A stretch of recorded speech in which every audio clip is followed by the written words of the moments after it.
Hello friends, तो आज मैं बात करने वाला हूँ नेटफ्लिक्स की series never have I ever के स्पॉइलर फ्री रिव्यू के बारे में, जिसके पहले सीजन में टोटल 10 एपिसोड्स हैं और हर एक एपिसोड्स लगभग आधे घंटे की ही है। और जी हाँ, इस शो को नेटफ्लिक्स पर हिंदी में भी रिलीज किया गया है, जिसकी हिंदी डबिंग भी ठीक है। तो चलिए अब बाकी बात इस इंट्रो के बाद शुरू करते हैं कि क्या आपको ये शो देखना भी चाहिए या नहीं। सो फ्रेंड्स, सबसे पहले बात कर लेते हैं इस सीरीज के प्लॉट के बारे में कि इस सीरीज का प्लॉट एक्चुअल में हमें क्या बताना और क्या समझाना चाहता है। खैर, तो कहानी फोकस करती है एक इंडियन अमेरिकन टीनेजर गर्ल देवी पर। अब देवी के इंट्रोडक्शन के साथ में ही मैंने टीनेजर लगाया है, तो इससे आपको ये बात भी साफ साफ समझ आ जानी चाहिए कि ये एक टीनेज ड्रामा है, यानी वही कंफ्यूज से टीनेजर्स जो हम अक्सर नेटफ्लिक्स के शोज पर देखते हैं। लेकिन ऐसा नहीं कि नेटफ्लिक्स की तरफ से इसके पहले जितने भी शोज और फिल्मों को रिलीज किया गया है वो अच्छी नहीं। नेटफ्लिक्स पर आपको कंटेंट देखने मिलते हैं काफी सारे टीनेजर शोज के जो बहुत ज्यादा अच्छे हैं। और अगर एग्जांपल्स की बात करूं तो ऐसे एग्जांपल्स भरे पड़े हैं, लेकिन फिर भी इनमें से कुछ बेस्ट नाम the end of the fucking world, I am not okay with this, sex education, always be my baby और क्रेजी रिच एशियन के हैं। और हाँ, इसके पहले नेटफ्लिक्स पर एक और फिल्म अवेलेबल थी जिसका नाम था बुक स्मार्ट। खैर, तो इन सभी सीरीज और फिल्म्स में सिचुएशन को बहुत ही अच्छी तरीके से एक्सप्लेन किया गया है टीनेजर्स को लेकर। बट यहाँ पर आ जाए नेटफ्लिक्स की latest series never have I ever पर, तो ये सीरीज मुझे उतनी भी ज्यादा पसंद नहीं आई जितनी ज्यादा अच्छी रेटिंग्स इसे क्रिटिक्स ने दे रखी है। और माफ कीजिएगा, जिस तरीके के रिव्यूज भी आपको यूट्यूब पर मिल जाएंगे वो भी मुझे कुछ खास ज्यादा अच्छे नहीं लगे, क्योंकि इस शो में जो वैलिड पॉइंट देना चाहिए था खास करके अमेरिकन इंडियंस को लेकर, वो इस शोज के राइटर ने पूरी तरीके से मिस कर दिया। आई मीन टू से कि इस सीरीज में जिस तरीके से कैरेक्टर्स को लिखा गया है वो लिखावट ही मुझे बहुत ज्यादा बुरी लगी। और हाँ, मुझे ये भी पता है कि इस शो की राइटिंग का काम मिंडी कैलिन ने किया है,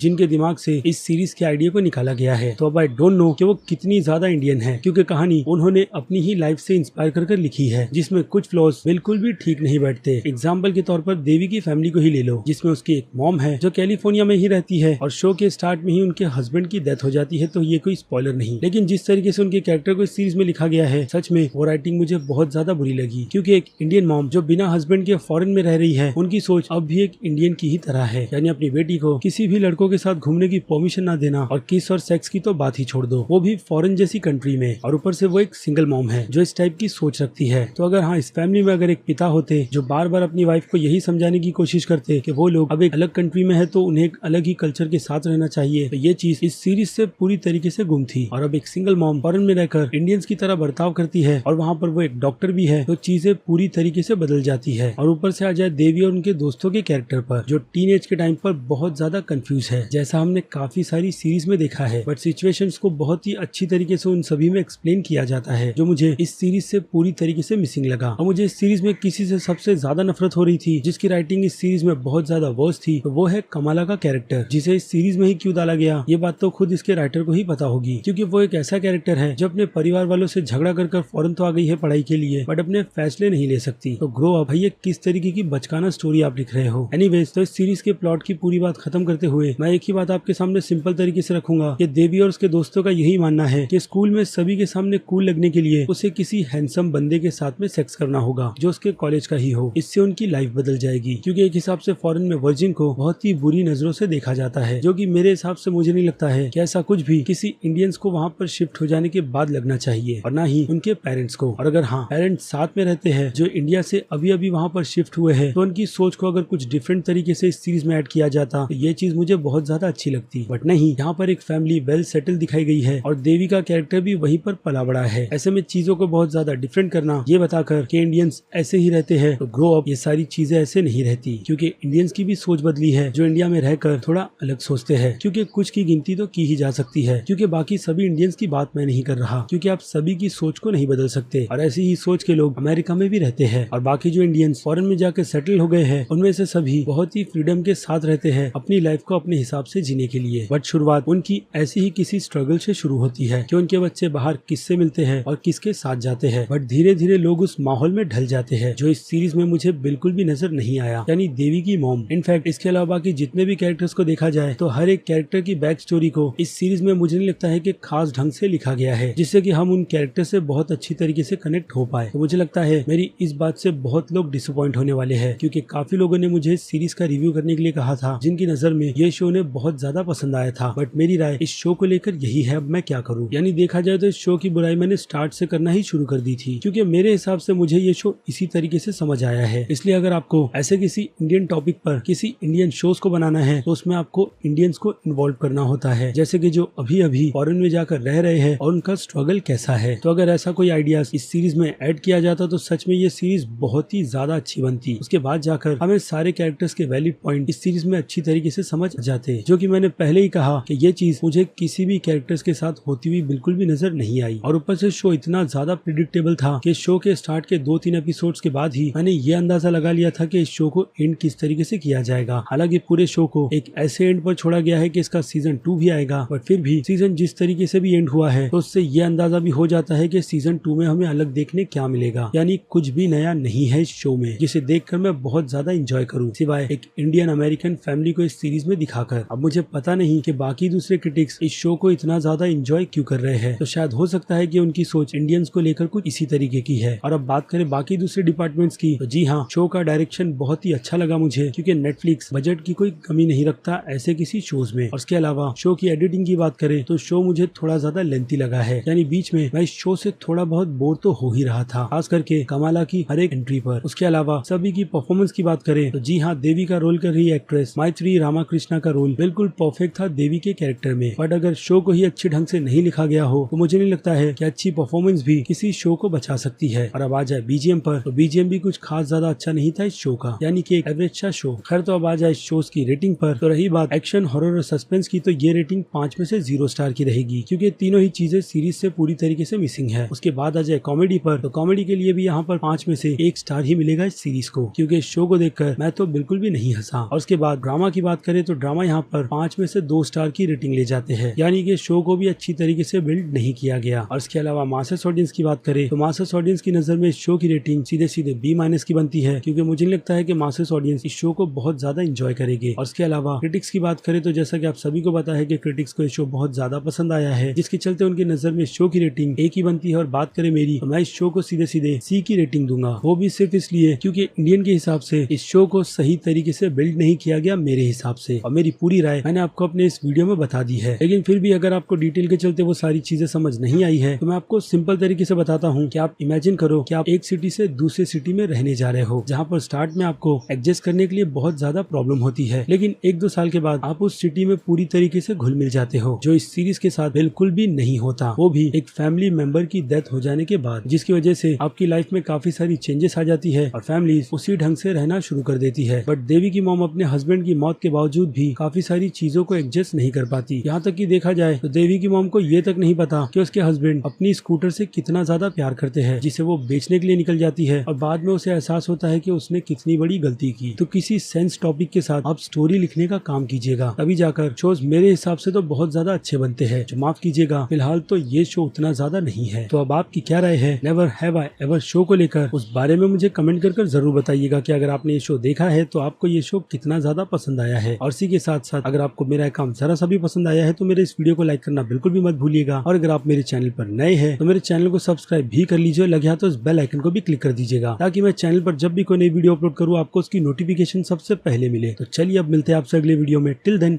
बाय।